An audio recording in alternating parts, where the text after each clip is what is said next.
Welcome to another episode of Pound for Pound Boxer Report. We're back for 2022, episode 349. I'm your host, Michael. Joining me is Daniel from Four Boxing News and the Inscriber. What's going on, Daniel? Going on, ladies and gentlemen, starting out 2022. Uh, yeah, we are not on a good note on your part because as you under the weather. Appreciate you joining us because you're dealing with the Omicron um, variant right now. So I appreciate you joining us while you're not feeling your best. For those who are new to Pound for Pound Box Report, Pound for Pound Box Report, uh, um, live YouTube show, podcast slash blog discussing all things boxing. The motto is when boxing is good, we'll talk about it. When it's bad, we will talk about it. If you want to find out all information about the show, the site is the place to go to. p4pboxingreport.com. If you want to email us with comments, questions, suggestions, you can do so at p4pboxing at p4pboxingreport.com. On the site, you'll find links to where to follow us all over social media, Facebook, YouTube, Twitter, Tumblr, IG, where you can check out the podcast on various platforms from Spotify to Google Podcasts to Apple Podcasts to Anchor, anywhere and everywhere else in between. You can find Pound for Pound Box Report. And when you check us out there, please make sure to look for uh, uh, the show with the black background, red gold lettering, I should say. Uh, uh, uh, the old one with the gray and the black and the red, but that's from my old episodes of Pound for Pound Box Report. The new one with the black background, red gold letterings and whatnot. Those have our most recent episodes. Also, if you want to donate to the show, you can do so. Got a Cash Me PayPal donation link on the page. I've mentioned in previous episodes that I am a Beachbody coach. I'm not right now for the time being. I'm holding off on that, but I will still advise for you to check out Beachbody on Demand. Um, as we head into the new year, as we're into the new year, if you're looking to get yourself and your body right, your health and wellness goals right for 2022, please check out Beachbody on Demand. A whole list of programs for whatever your interests are, including the boxing-based program, 10 rounds, um, 8-week program of 3 cardio boxing-based workouts, 2 resistance weightlifting workouts. I've done it a couple of times now. I really like it. I suggest you give it a try as well. And take care of the 2-week trial. For 2 weeks, going throughout on Beachbody on Demand, you'll get access to all the workouts for free. For those who may be asking, where's Gail? Hope to have her on the show shortly. She's tending to business right now, but hopefully she'll join us soon during this particular episode. Let's get things going, Daniel. Um, Not much boxing is happening at the start of the year, so the recaps is going to be really, really short. I'll go to you on this one. Fight took place on New Year's Day, as a matter of fact. We're doing this live on the 3rd, this episode live on January 3rd. On the 1st, you had pretty significant fight, IBF heavyweight eliminator between former IBF champion Charles Martin, perennial contender Luis Ortiz.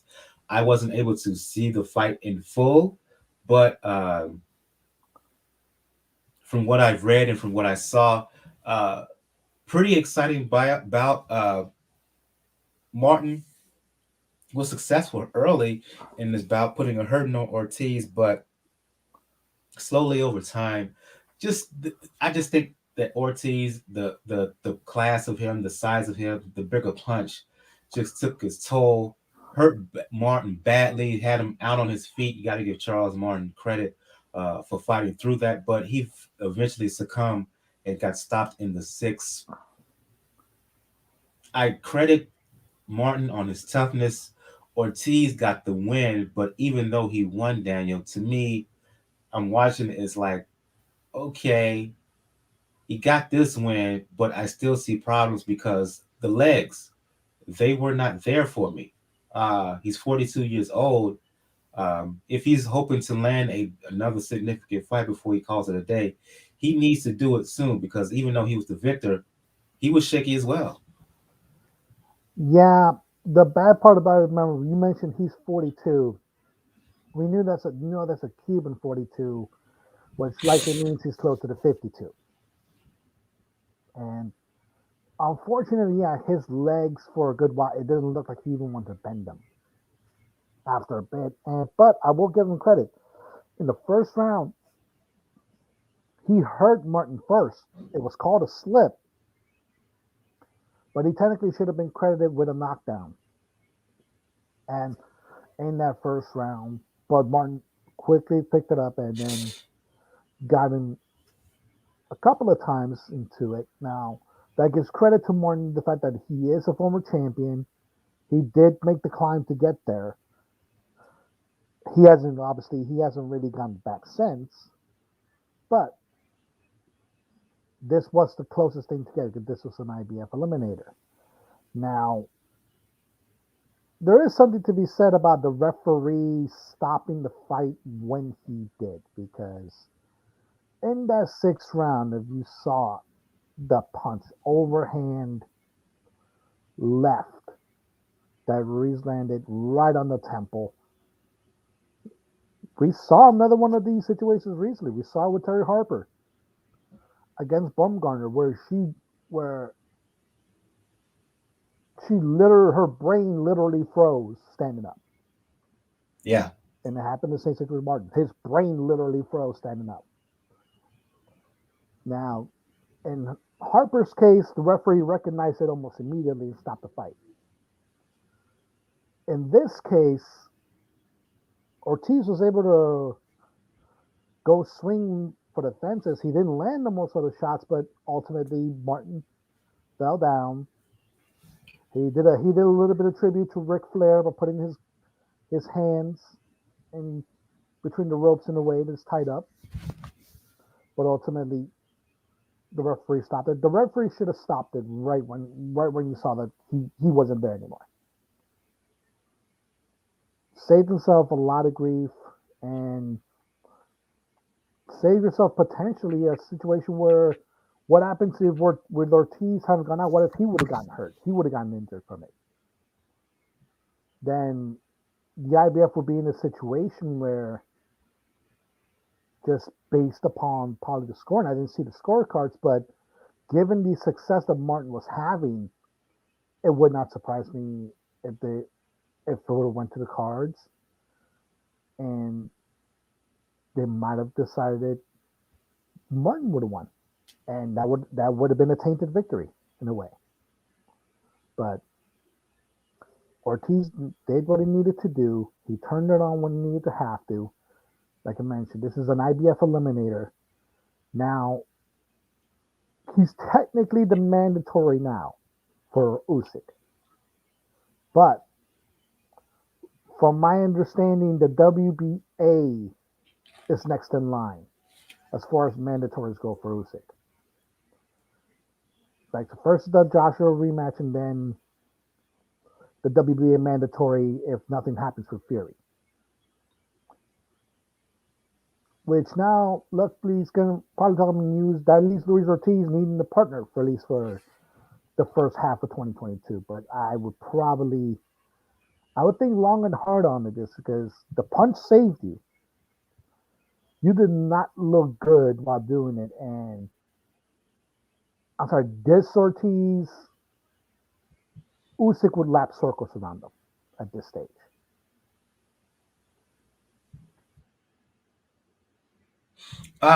Usyk would lap circles around him. Joshua would beat him as well.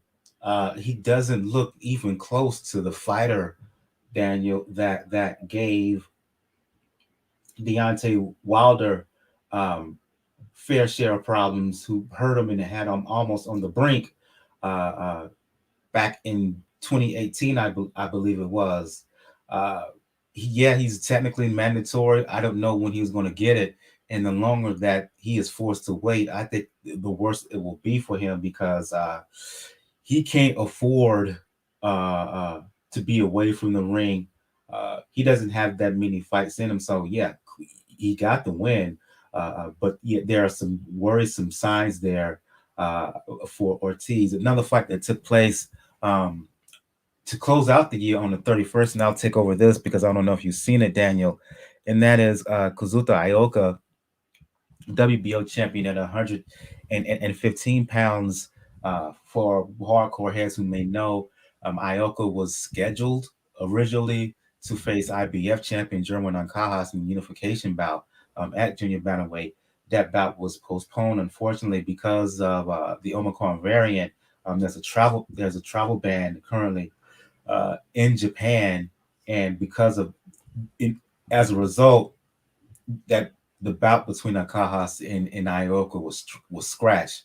Fortunately for Ioka, found a late substitute in the country by the name of Fukunaga, and workmanlike is how I would describe this fight. As Ioka, he won by decision. Got off to a little bit of a slow start early, but that's his mo, if you will, as Fukunaga, the southpaw, took the fight to him. But over time, he got warmed up. The champ uh, found a home for the right hand, found a home for body punches. Um, Hurt him a couple times in the seventh round, and from that point on, he took advantage. He basically had control.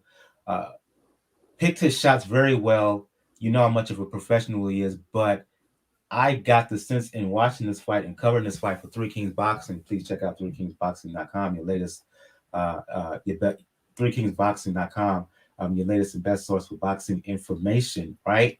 Um, Ioka, he never got out of first gear because he didn't need to. At times, it looked like a glorified sparring session. He got the win. What I will ask you, Daniel, have you heard anything regarding that bout being rescheduled? And have you heard anything about when this travel ban is going to be lifted over in Japan in order for that fight to happen? Nothing yet. Nothing is unfortunately been set in stone as far as this variant because it is one that transmits very, very easily, very, very rapidly. I unfortunately I am personal testament to that.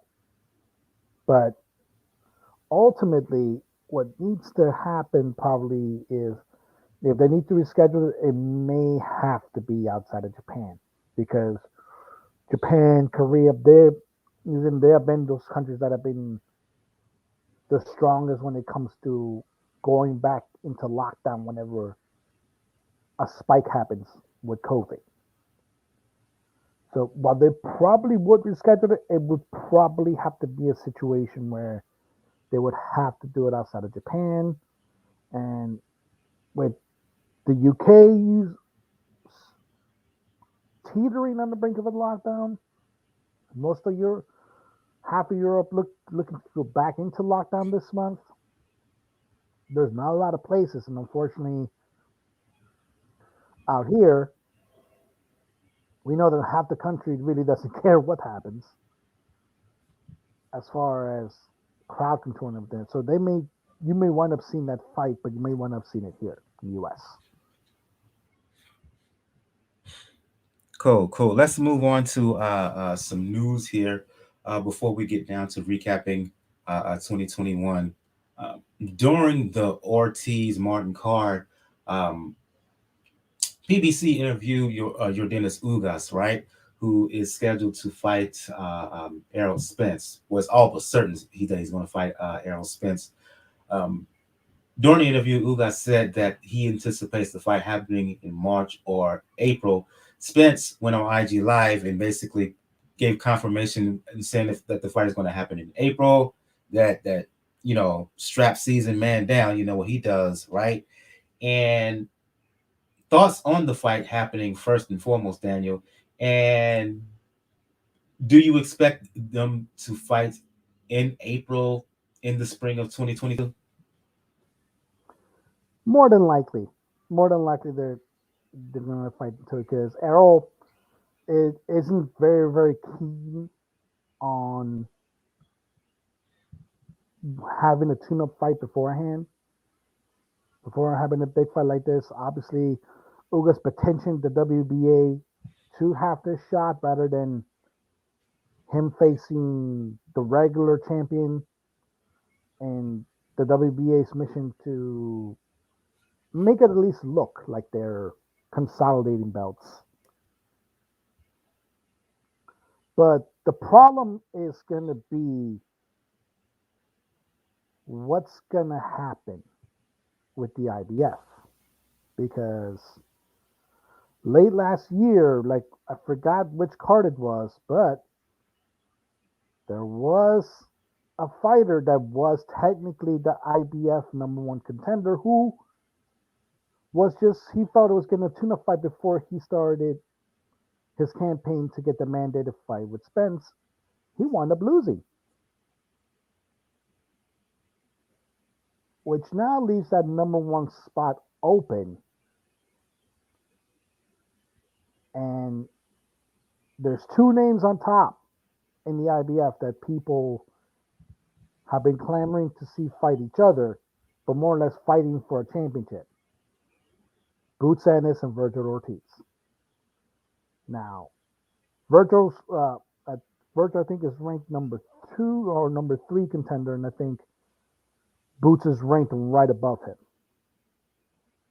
So there could be a situation where some IBF shenanigans may be in play, and while they decide this in this fight, it depends on whoever the promoter is. If they push hard enough,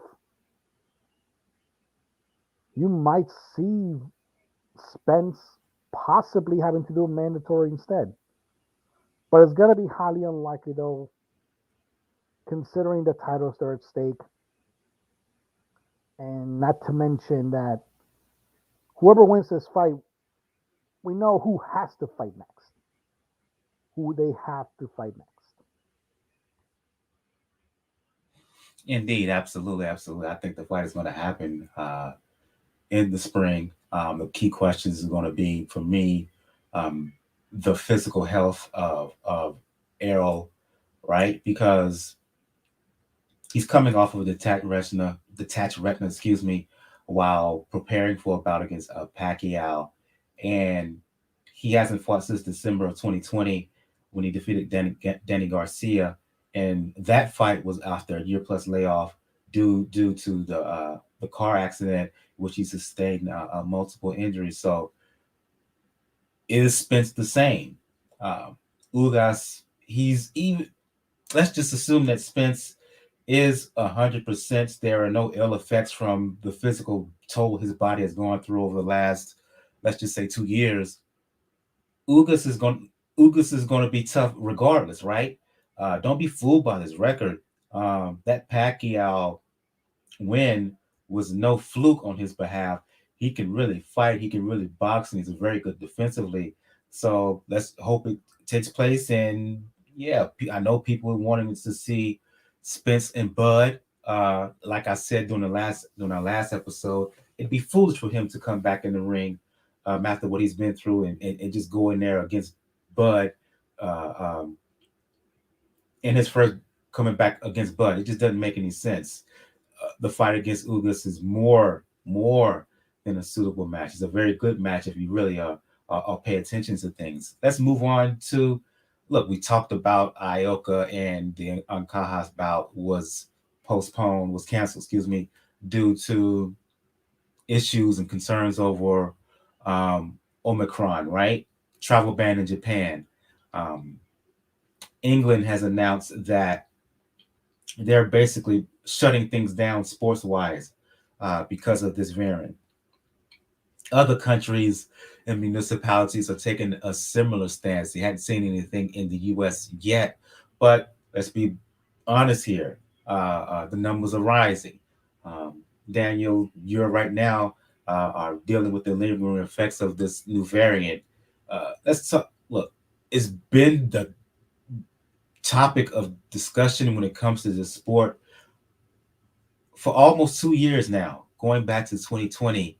Um, we thought things were getting better in 2021, but unfortunately, all things COVID is impacting the sport in a major way once again. Yep, it's impacted in many ways, unfortunately, and this is the one of the bad side effects of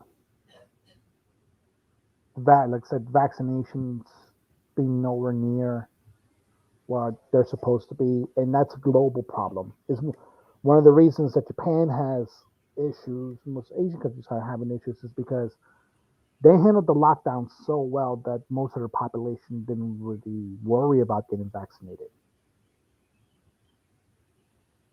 until Delta and now Omicron are out there. Now, is it gonna be bad enough where sports in this country is gonna stop?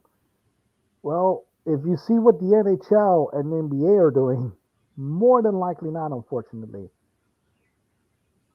When it comes to the NHL, like the main thing that they've done is they have now banned, not so much banned, they pretty much announced that no NHL players will participate in the Olympics.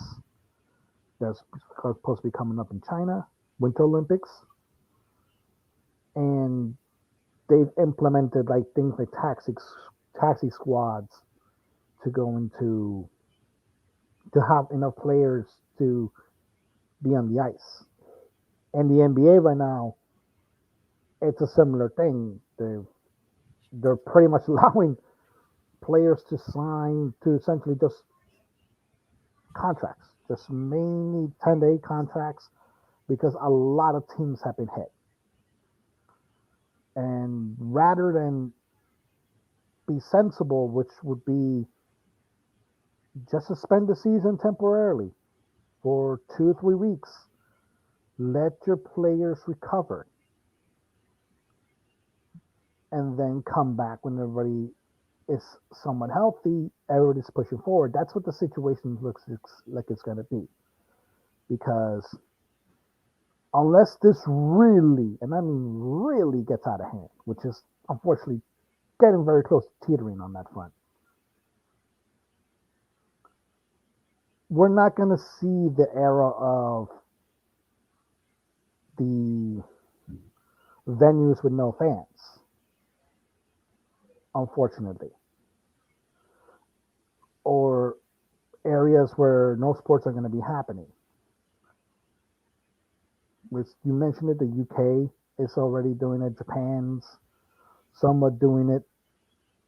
There's like they haven't completely shut down. Wrestle Kingdom's still going to happen, but ultimately, this is probably going to get worse before it gets better. Unfortunately, this, like I said, this variant spreads pretty fast, and it's from my own personal experience. Like if you have symptoms, they don't manifest as slowly as the other ones are. They manifest a little bit quicker,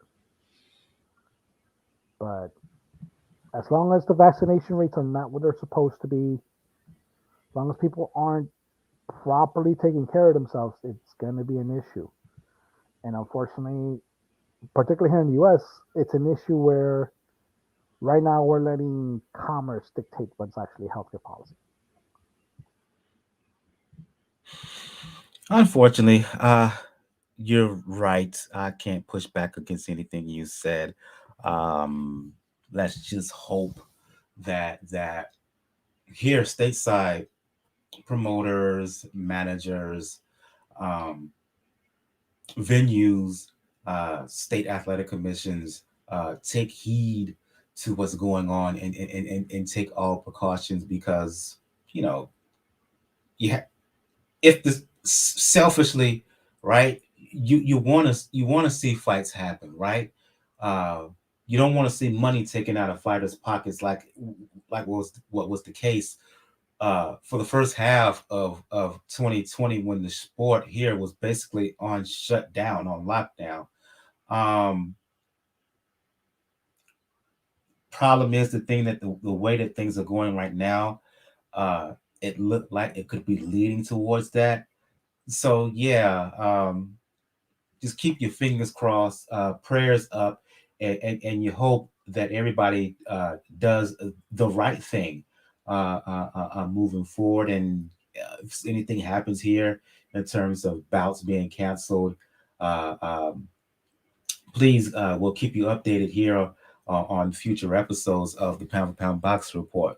But while boxing is still continuing to go on here and around the world, we're going to talk about it. And part of that discussion is going to be a recap right now of what went down last year. Overall, look, last year was better than 2020.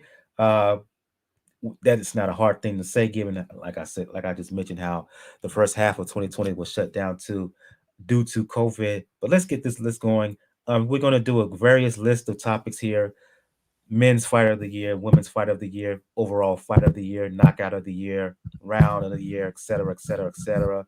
Um, let's start with the men's fighter of the year. Um, for me, the obvious choice is Canelo. No matter what you may think about him in terms of the route that he took to do this, but he made a concerted goal to become um, undisputed super middleweight champion of the world. He put that out. He laid those plans out there towards the end of 2020. He made it happen in 2021, right? Culminating Hmm. in an 11th round stoppage win over Caleb Plant to unify all the titles.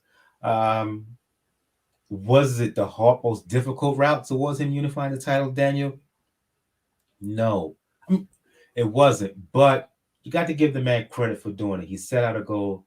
He did it. So Canelo Alvarez, my 2021 fighter of the year, men's fighter of the year.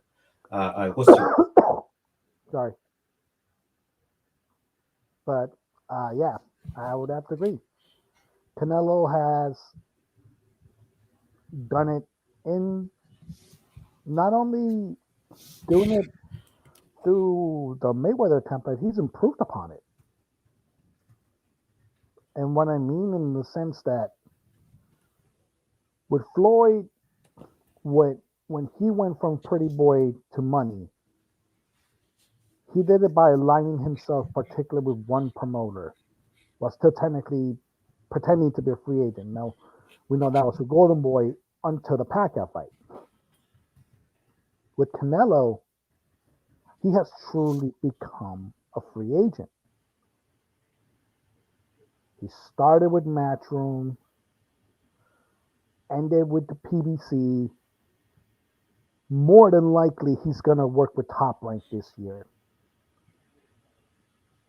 But not only did he do it in a way where he was the actual business, like he didn't try to tie himself to a promoter, he also did United Division, the first Mexican to United Division in the four belt era, and the super middleweight area. Now, yes, we can say he hasn't fought Benavides, and yes, we can say that he could still probably fight at middleweight and fight either Andrade or Charlo.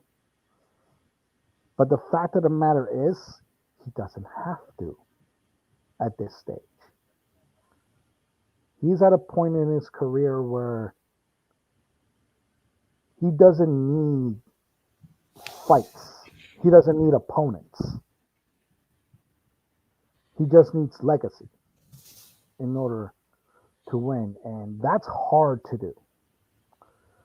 And he did it in a way where he's not even in mid 30s. He's barely 31, I think.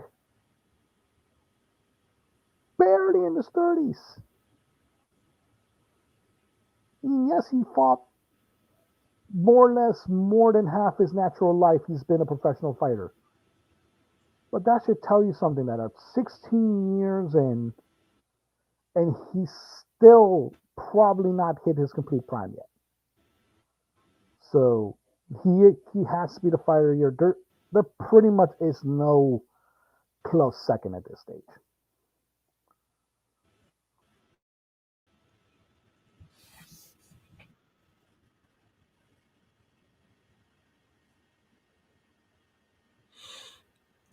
Cool. Let's go to women's fighter of the year. Um, I'll let you start off, Daniel. Who's your 2021 women's fighter of the year?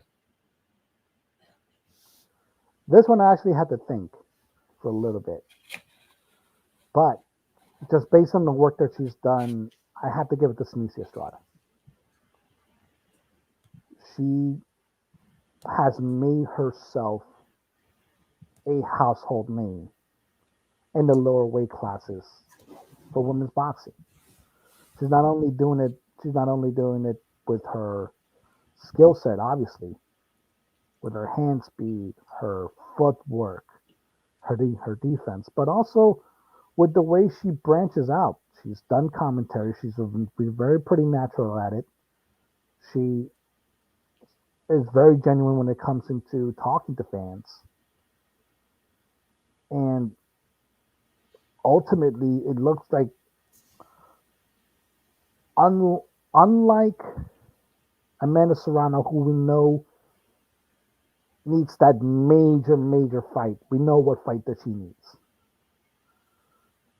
And unlike Clarissa Shields, who, despite all her accolades, still is nowhere in leaps and bounds as far as popularity and standing go, even though like her resume is unquestioned. With Sinicia, she's done it fairly fast. She's done it in an exciting manner, and she's doing it in a market that is growing rapidly when it comes into women's boxing. That's the southern, southwest, and southern California area, the U.S. And she's looking to unify. She's gonna go up at some point, and we all know the fight that she wants. We all know the fight that she wants, and that's gonna be the ticket in 2022 for her. Okay, I thought this was going to be a bit of an unpopular opinion because I've read from various other outlets um, who had unified uh, BC BO women's featherweight champion Amanda Serrano as their women's fighter of the year. But I agree with you, Daniel, 100%. Um, my choice is Sinicia Estrada as well. Um, won a world title in two different weight divisions. Um, Spectacular in the ring. Her in her last bout, she showed why many hardcore heads and many insiders refer to her as the Vasil Lomachenko of women's boxing. She's a lady matrix in the ring. Uh, can do things that a lot of fighters cannot do, women or man. I love her approach. I love her mindset. It's a bad woman, man. She is a bad woman in that ring. Her nickname is Super Bad, and it's more than appropriate given how she fights. As you mentioned, she has options all over the table. She could fight a rematch with Marlon Esparza. I think low key Esparza. She may talk about that rematch, but she don't want it. She won't. She really don't want that smoke. Um, Super Bad. She could unify the belt at 105 pounds. She could unify it at 108 pounds. I personally think there's not anyone who could beat her right now from 118 down. Uh, she's the truth. She is the for me, she is the absolute truth in there. And if you have not seen her, please check out clips on whether it's on YouTube, Daily Motion. Check out the recaps on the Zon streaming service because she is that good. And luckily, uh, bigger ladies like Jessica McCaskill, like Katie Taylor, Serrano, Clarissa Shields. Luckily, Estrada is 105, 108 pounder because if she was a much bigger woman and compete with those ladies, she give them hell. She give all of them hell. If she was 160 pounds right now, 154 pounds right now, she beat Clarissa. I have no doubt about it. If she was 135 right now, she beat Katie Taylor. I have no doubt about it. If she was 147 right now, she would outbox the mess out of Jessica McCaskill. I have no doubt about it. She's that good. Uh, she doesn't get mentioned enough when it comes to pound for pound women fighters, but she deserves to be right up there with the Clarissa Shields, with the McCaskills, with the Katie Taylors, with the Amanda Serranos. She's legit. She is the real deal. Let's move on to fight of the year. I'll take over this, Daniel. Whether it's ESPN, whether it's Yahoo, whether it's whatever mainstream publication you want to mention, it seems to be a consensus that their pick for fight of the year in 2021 is the trilogy between Fury and Wilder. Um, I think all of those publications of those outlets, they are guilty of revisionist history. Um, what have you seen? What have you done? What have you seen lately? Um, because Fury Wilder was exciting in spots. It had his moments, but my choice, Daniel, for fight of the year for 2021 goes back to February of that year. The rematch between Juan Francisco Estrada, Roman Gonzalez unification bout at 115 pounds. Um, to me, that stands out above them all. Two fighters at or near their prime. Uh, Roman was enjoying a resurgence. Gallo wanted the rematch badly. He got it. Many expected to be fireworks. It was indeed that. A lot of people felt that Roman won, should have had won by decision. Whatever. That doesn't take away from the fight. Overall, fantastic fight from beginning to end. No lulls. You didn't have the case of Fury Wilder 3, where outside of the knockdowns that Wilder scored in the fourth round, he got dominated. Neither Gallo nor Chocolatito was dominated at any point of the fight by the other. Just all around world class action. You want boxing, you got it. You want skill, you got it. You want heart and tenacity, you got it. Completely, in my opinion, Estrada Gonzalez to fight of the year. Your choice, Daniel. Unfortunately, this is where we're going to have the first disagreement because, from a technical standpoint, I completely agree. But unfortunately, and I said this before, now unfortunately, I do have to say it again. When it comes to the casual lexicon in the US, the heavyweights have a figurative and a literal finger on the scale as far as public attention and as far as accolades go. And that's why I do have to give it to Wilder Fury 3.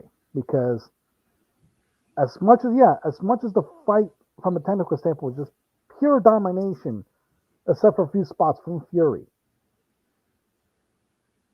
the event itself and the drama that came with it adds into it. You had literally, you had up to 2 nights ago, the WWE champion Big E introduced both fighters. You had a situation where one knocked down the third by Fury. You're thinking it's gonna be a short night, and then Wilder produces two knockdowns in the fourth. They completely swing the drama of the fight. That's That's the part of it that weighs into it. If this fight wasn't a heavyweight, then Chocolatito and Gallo would honestly be the runaway winner. But it's the heavyweights. It just has a different history here. And unfortunately, like I said, they have that finger in the scale that gives it that public lexicon because as much as we, like I said, as much as the people listening, like I said, are hardcore boxing heads, as much as we are hardcore boxing heads, I do have to give it to the fact that the casual fans probably more of them often not are gonna know who Tyson Fury is, are not gonna know who Deontay Wilder is, than they will for Chocolatito Estrada and Gallo Estrada. Sorry, Chocolatito Gonzalez and Gallo Estrada. As much as it pains me to say it, I do have to agree with Wilder Fury 3. See, that's my problem with the mainstream fans. Those same mainstream fans were acting like that fight was the greatest trilogy of all time. Um, that means you're gonna have to put that above the three fights between Ali and Frazier. Hell no. Um, that means you're gonna put that above Ward Gotti. Absolutely not. Um, that's just too alone. I just can't. I can't. I can't with people who are like, oh, this was just out of this world fight, greatest heavyweight fight ever. When in two of those fights, Wilder got dominated. He got dominated that second and third fight. Outside the knockdowns in the third in the trilogy, he was dominated. Um, I that's why I can't. It is because of that uh, uh, seemingly general opinion that I push back so hard. And take the fact the heavyweight stuff aside. Just watch it as the fight itself. I, to me, Gonzalez and Estrada Gonzalez is just better. Period. And I'll die on that hill. But I understand your opinion and the context in which you gave it. So yeah, I have Gallo Chocolatito rematch. You have um, Fury Wilder 3. Let's move on here to talk about um, let's go to knockout of the year. Um, for me, if you want to, I know I've read where the knockout between Fury and Wilder the trilogy, and I wouldn't push back against that. But for me, the knockout of the year is Valdez Burchell. Valdez was the underdog going into that fight, um, moving up to 126 to 130. Put on arguably the best performance of his career to this point, right? Uh, Excellent job of boxing, showed power throughout that fight, and he landed a titanic hook. I think it was round 10 and 11 that just just stopped Burchelt in his tracks and knocked him cold. Uh, there's a lot of controversy around Oscar Valdez, of course, but yeah, you can't take away from his performance. You can't take away from that fight. You can't take away from that Titanic hook, Daniel, that ended matters. Just one shot, boom, which culminated a thoroughly dominant victory on his behalf. That was a beautiful knockout. It was. But there is one that I already mentioned that took it for me when I looked back into the year just because of how rarely you see it. And also how it just fit a theme for 2021 when it came to the location. And that is the Bumgarner Terry Harper knockout. Yeah, that's another good one. Because you rarely you see knockouts where fighters fall flat on their face. You see fights and knockouts where fighters get out of the ring or just fall down or just don't get up from body shots. How rare is it to actually watch a fight where a fighter's brain literally reset while standing up? Like their body was just there. They became a mannequin. That's what that knockout meant. And what I mentioned when it fits the theme, it fit perfectly with the theme that the UK, unfortunately, particularly Matchroom, has had to Two go knockout through. of the year candidates on the same card. Yeah. That fight, and then in the next fight, And then the Kiko Martinez, Keiko just Martinez, the kid basically Galahad. just mollywop Galahad. Yeah. And but that one came out of nowhere. That one really came out of nowhere. But again, it fits the theme. It fits the theme of last minute replacements or underdog replacements in UK cards that wound up being dramatic upsets. Josh Warrington experienced it.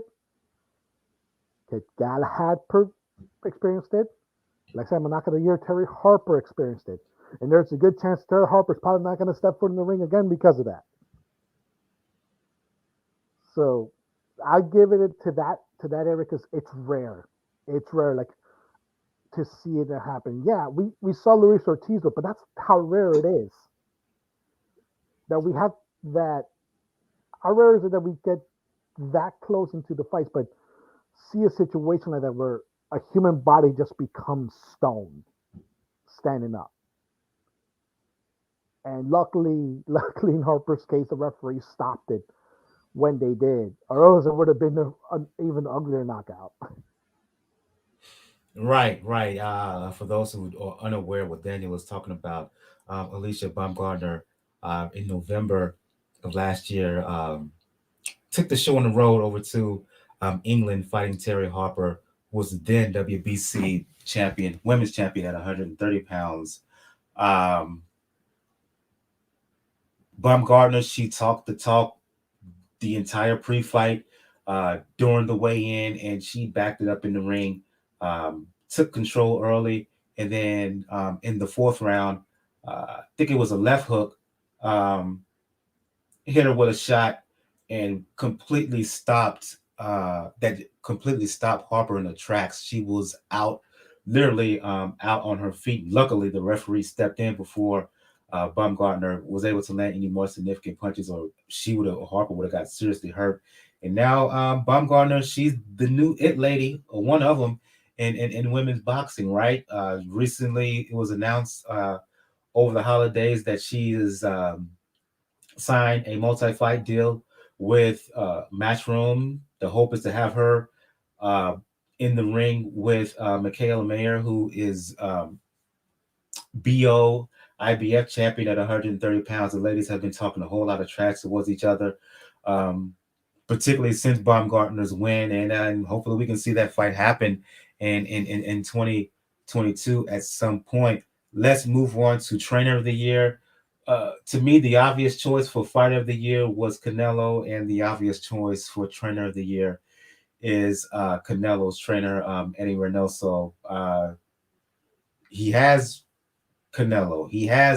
He was the trainer of Valdez. He orchestrated the plan in which ultimately took out Burchell. He has Julio Cesar Martinez, right? WBC flyweight champion. Andy Ruiz made his comeback in 2021. The fight with not Chris Algieri. The comeback fight. Who did he fight? Andy Ruiz coming back. Daniel, in my brain freeze right quick. I think you think about Areola. Chris Arreola, right? Had his shaky moments early, but he got the win. So I know there's an issue with Valdez and the positive test that he had leading into his last fight. He was against Conceição, was allowed to fight anyway, but still, you got to give it up to Eddie Reynoso. He's my trainer of the year for 2021. What's yours? Yeah, it has to be Reynoso. Like, just and you could just base it off the Canelo resume alone, what he did this year. But also, it's just the type of camp that he's building in there along with Canelo. Now, we've seen some trainers get all-star level stables before that haven't really fared well. The best example I can give is Virgil Hunter, who had a lot of fighters come with him, but it was a situation where it just didn't click. It was just something particularly special with him and Andre Ward. You don't have that with Reynoso. You have Reynoso a way to adapt to the fighters' styles and have them conform to the regiment that he's asking them to do. Yeah, the Valdez situation is going to be a stain on it. Nobody's going to deny that. But before his mental issues, unfortunately, came into play, they were on their way to probably having a major fight with Ryan Garcia, especially the way after he ended that fight with Luke Campbell. Obviously, with Andy Ruiz, there's a good chance that Andy Ruiz will build himself up back to contention in heavyweight. And there's just more fighters coming into it, and they're not just taking fighters and not letting them do it. Luis Neri's a perfect example. Neri was in that camp until he wasn't, until they either believe he left or he was kicked out because he wouldn't adhere to the regimen. So he's building something there that can tell you that it's not a situation where he just happened to get lucky with finding Canelo. He's building something, and he's actually making fighters better. Let's move on to round of the year. Your choice, Daniel. Round of the year for 2021. This is the one I actually had to think about. This is the one I actually think about because there's so many right now. I'll let you pop off from this because I actually still have to think about it. Despite my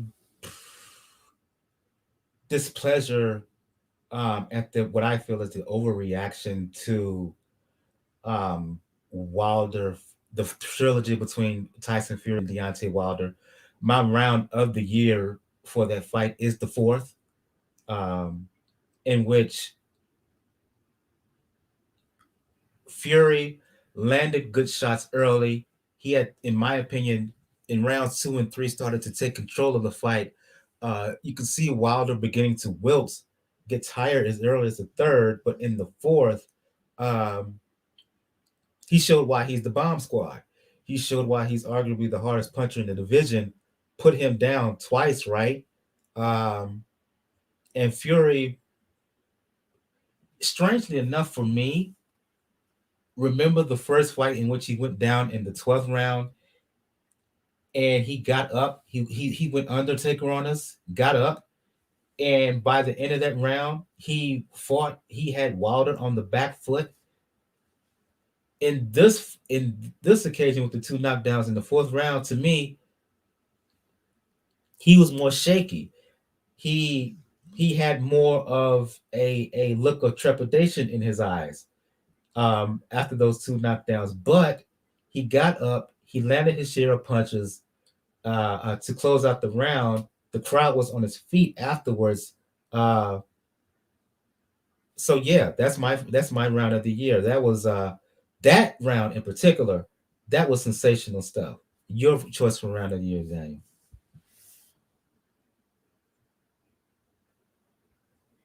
You know what? That one, I will give it to that one. Yeah, I do have to think about it because of the scale of it. Because when you when I mentioned it before, when I said that Wilder Fury 3 was the fight of the year, that round did change the drama of the fight. It literally went from it's going to be an easy night for Fury to oh, Wilder can actually win. He just needs to land one more shot.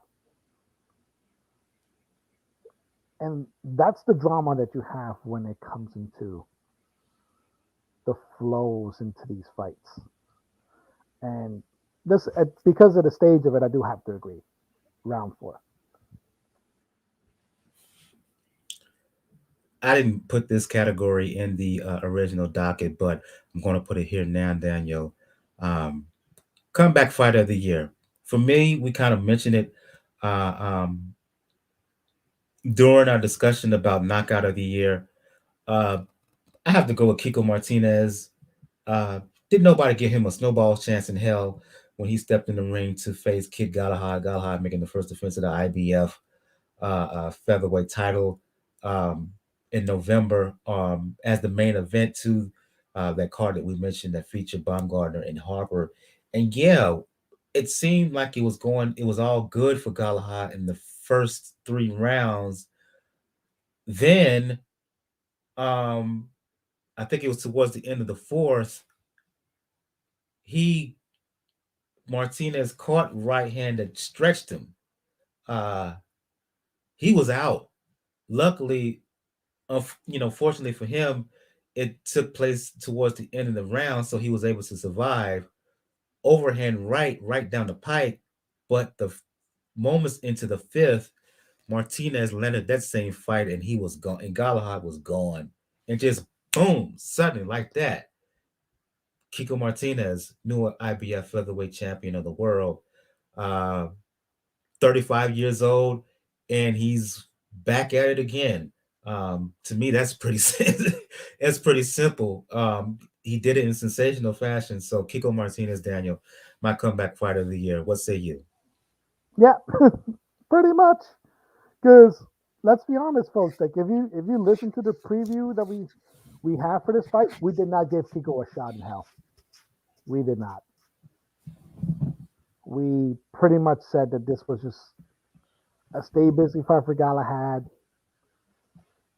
a way for him to build from an established name while he waited for other fights to develop in the division.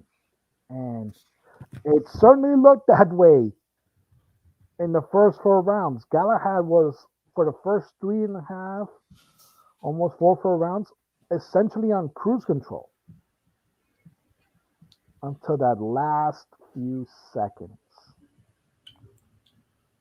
of round four, where he clocked Galahad.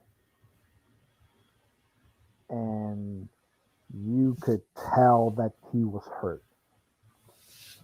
Was saved by the bell, but that minute was not long enough for him to recover. Starting the fifth round, and the first shot that Kiko lands, Galahad goes down Amir Khan style. Yeah.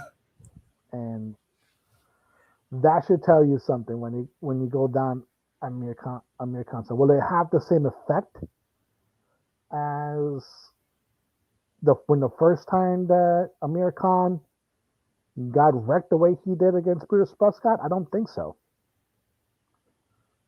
But it does show that the last thing that leads a fighter is power. And luckily Kiko had enough of it to get a good shot, and it was a good comeback. Like I said, it just was like the icing on the cake for what was a bad year in UK boxing as far as bringing in long shot or late minute replacements, and ultimately having those replacements end what is essentially supposed to be coronations. Absolutely, absolutely. Because yeah, I just don't think of any other choice. I can't come up with any other choice um, for comeback fighter of the year. Let's go with upset of the year. Um, I could go with Masamichi in his upset of Kenshiro Taraji in September, I believe it was. I could go with Mauricio Lara, the way he basically dismantled Josh Warrington in their first fight back in February in Wembley. But you know, it's going to sound hypocritical here, but because of the magnitude of this bout, uh, uh, because this was because of the magnitude of the bout, I'm gonna have to go with Cambosis. I'm gonna have to go with Cambosis win over Teofimo Lopez in November. It was an ordeal getting this fight made, but still, this was the same Teofimo Lopez who, no matter how you think about it, whether your thoughts on it, he did get the win over Lomachenko, who was former pound for pound king in the eyes of many. Um, just like a lot of people, just like folks didn't give uh, um, Kiko Martinez much of a chance against Galahad. It was the same situation with Cambosos, even though he was undefeated, number one contender, right? I didn't hear anyone talk about him thinking that he could beat Teofimo, but yeah, he talked the talk heading into the fight, and then first round, boom, put him down with the right hand overhand right, and from there, yeah, Teofimo had his moments, put him down in the 10th, but for the most part, Cambosos had control for much of that fight. He ended up winning by decision, and in a strange way, he kind of opened up the division, right? There's talk of him now fighting Devin Haney. There's talk of him possibly fighting George Cambosos. It's you know yeah, it just widens the scope of 135 pounds, for lack of better phrasing. And he's a refreshing name and figure on the scene. I give him all credit. Yeah, he's my upset. His win over Teofimo Lopez, my upset of the year for 2021. What's yours? Uh, that is a good one, but I have to go with the upset that retired a champion, Ugas, beating Pacquiao the way he did. When not a lot of people gave him a shot. When most people figured that this was going to be a way for Pacquiao to have a bit of a swan song and have a little of a tune up before his supposed fight with Errol Spence was supposed to happen. Instead, Ugas takes the opportunity, was last minute replacement, and took every opportunity. And it was a night where he made Manny look his age. And now look at the position Ugas is in. Now he's the one going to be fighting Errol Spence. And there's a decent chance that he might win. So who knows? It might be Ugas versus Crawford later on this year for the undisputed welterweight title. So I give it to that front, even though I I do want to give it to Campbell. He's such a good story, but it's the like it's the magnitude. Like he retired an all time great. Because he has a chance to beat Spence. And as I was mentioning earlier, even if Spence has shows no ill effects from the injuries he suffered, I feel that Ugas is going to give him a tough scrap. Uh, because I feel that he will give Spence a tough scrap regardless. That's why I can't put him that win over Pacquiao because Pacquiao was coming off of a 2+ year layoff. Ugas has been active, more active fighter, and because I've seen him before numerous occasions, he has improved over the years. Gave Porter a really tough go of it. If he could give Porter a tough go, I think he's going to give Spence a tough go. I can't consider that win over Pacquiao upset, yes, but to the level that it was an upset of the year, Um, most folks going in didn't see nothing from Cambosos that gave them any idea that he was going to do what he did to Teofimo on that night, and because of that, that's why I would have to go with his win over Lopez, over Ugas' win over Pacquiao for upset of the year. I go to you. You can start off this next subtopic here, Daniel. Prospect of the year.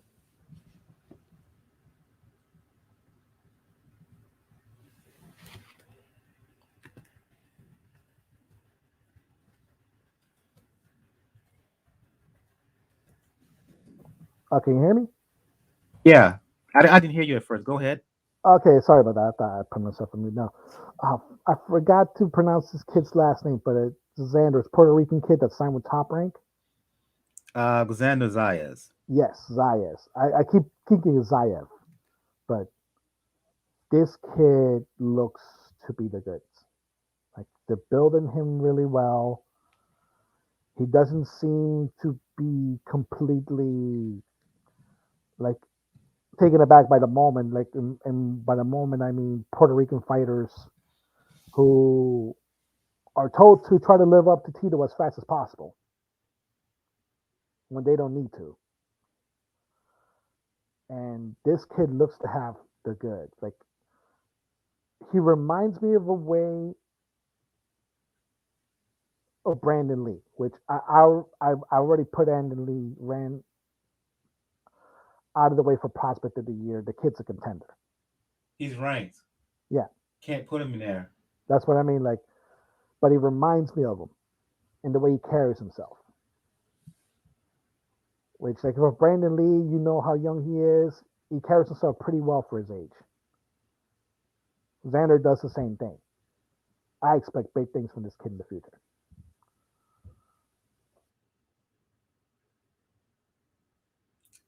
Brandon Lee, let me go on him for right quick because I've seen some others choose him as a prospect of the year. You can't do it when he's ranked in the top 10 by a section of body. That just no, you don't rank, you don't put a rank contender as prospect of the year. And for me, on a personal level, seeing Brandon Lee, particularly his last fight, he got the win. I think he knocked his opponent out in 7, but I wasn't that impressed. Um, I wish Keyshawn Davis, if he hadn't went in that Olympics, if not for the Olympics, if he had fought more as a professional, I would put him in consideration because I wasn't really impressed by his performance in the Olympics, winning the silver medal, and his first fight after signing a deal with Top Rank. And what you hear from people in the gym, in gyms, be it Shakur Stevenson uh, and others, he looks to be really, he looks to be the goods. But in the end, I will agree with you, Daniel. I have to go with Xander Zayas. I think he fought 5 times in 2021. Um, Being moved the right way by Top Rank. He's fighting at 154 pounds right now. Um, I like his composure in the. I like the way he fights in the ring. Comes off as a really multifaceted fighter, and uh, to your point, it's out of the ring that impresses me just as much. Um, I had the pleasure of interviewing the kid twice now, and yeah, there seems to be a maturity well beyond his years. I think he's only like 19 years old. A lot of older fighters out here could learn from him in terms of how to handle yourself in interviews, behind the mic, outside of the ring. Um, do not be surprised if they up the level of competition over at Top Rank, and by the end of 2022, early 2023, uh, you could possibly see him ranked by a sanctioning body. Uh, um, he has potential world champion all over him, and yeah, I cannot be more impressed with a young fighter. Cannot be more impressed right now with a young and up and coming fighter. So yeah, I co-sign your assessment of Xander Zayas Yeah. 100% totally. Um, Although Quick one, right?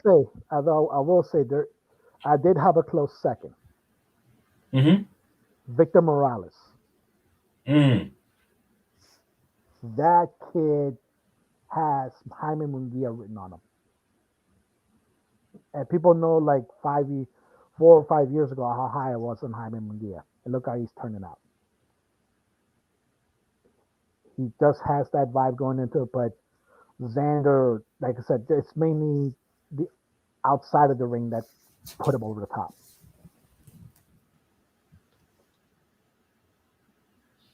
Spur of the moment category here. Breakout performance of the year. Quickly, your thoughts on that, if you have one. Say that again. Breakout performance or breakthrough performance, I should say. Ooh, you know what? I do have to go with Munguia. I do have to go with the Munguia with the Rosado fight because one thing to knock that people had against Munguia is that he didn't have defense, and that if he fought somebody that's disciplined and somebody that is durable that he will fall into old bad habits and ultimately that'll be his downfall.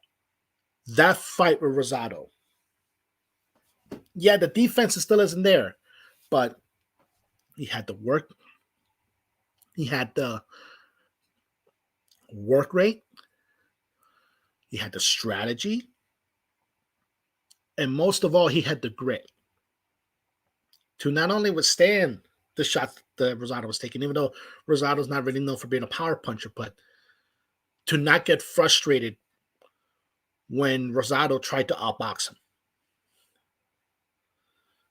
To stand there and do little adjustments to counter Rosado's shots. I do have to give it to him in that front. Quickly, breakthrough performance of the year. Shakur, his win over Herring. Um, we are involved in a group of boxing media, and there was a lot of skepticism heading into that fight in terms of Shakur. In his last fight, in his fight prior to that, he didn't look great against a fighter from South Africa.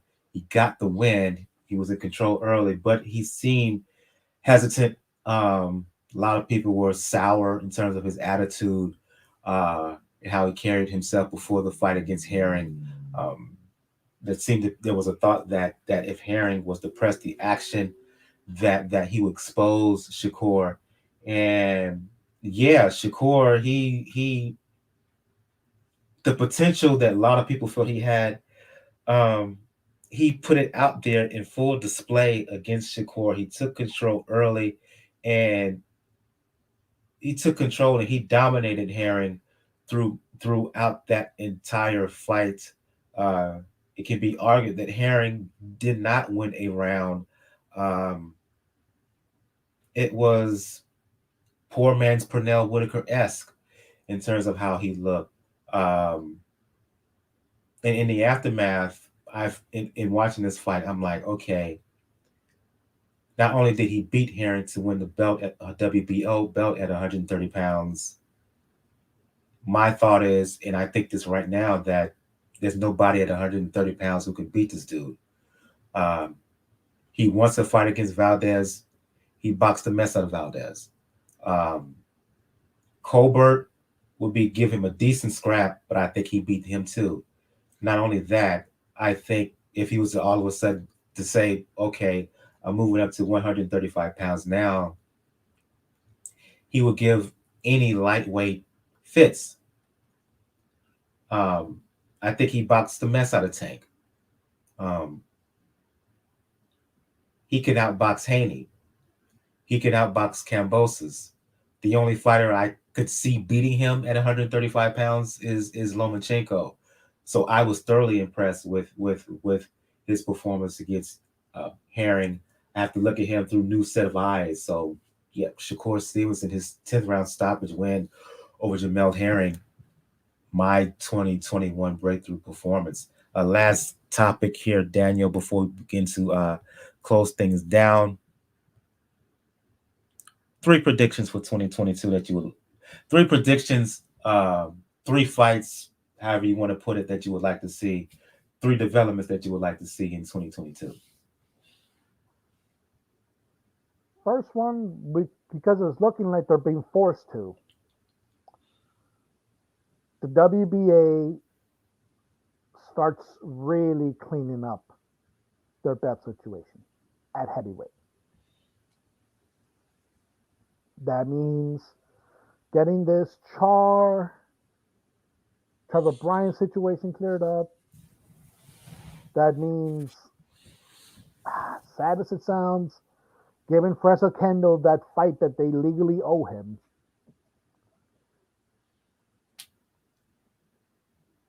But clear it up in a way, because the WBA right now could be one of the things that prevents it. A full unification of the heavyweight division. Second prediction, I think because of sanctioning body shenanigans, I do believe that by the end of 2022, either Boots Ennis or Virgil Ortiz will have a world championship.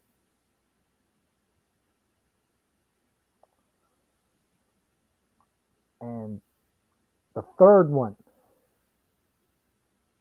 and this is probably going to be the one that will make some people sad, but at the same time, they'll see it happening. By the end of the year, Canelo will likely have unified light heavyweight. Hmm. Okay. How can I? First thing that I hope I'm gonna put I'm not gonna say first, second, or third. Let's just say one thing that I hope for is that we see in a way fight either a rematch. No, not either. Let's say in a way fight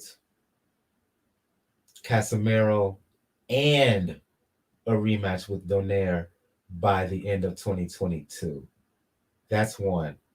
Um, can we have Jamal Charlo fight someone at 160 or 168? I don't care if it's Andrade. I don't care if it's Golovkin. If Canelo decides to come back down to 168, I don't care if it's him. Uh, let him fight someone, a significant fight. Say what you want about Demetrius Andrade. At least there are active steps being made by him and Hearn to get a big fight. He's called out Charlo. Charlo hasn't done the same. He's at least called out Canelo, right? David Benavidez has been talking all kinds of trash about this dude, Charlo. Where's the pushback? So I want to see Charlo in some kind of big fight, not on IG Live, uh, on holidays, sounding drunk, right? Talking about whenever and whatever, or anything on social media. I want to see him, significant steps made by him, PBC, to him land a big fight at 160 or 168. I do not care. Um, Third one. Ooh. I want to think about this. In jest, I do want to say Gary Russell Jr. fight more than one time a year, but we know that's not going to happen. Um, um,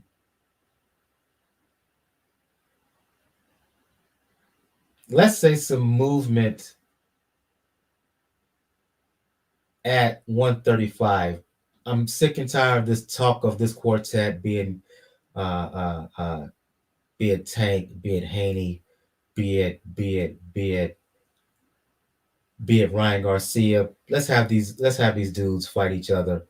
Uh, Garcia do like Charlo. Let him fight somebody because I'm sick and tired of him seeing him on IG as well. So I guess the third one, let's have some real action. Throw Cambosos in there, throw Lomachenko in there at 135 uh, um, as well. And as a kind of asterisk for a fourth one, um, let's get this WBC tournament kicked off at 115 with um, Rungvisai with Quadras, Chocolatito, Estrada 3. Let that happen at some time in 2022 that we get a full WBC champion. And then have the winner fight Kazuta Ioka. So that's my asterisk for a fourth one.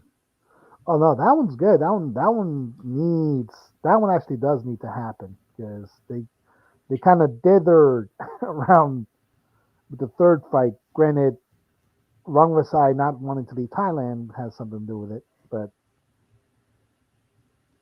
that's a pretty interesting one when it comes to the lightweight because unfortunately it does look like Bob is ready and able to start pulling WBO shenanigans and pretty much have Haney be the odd man out again. Right.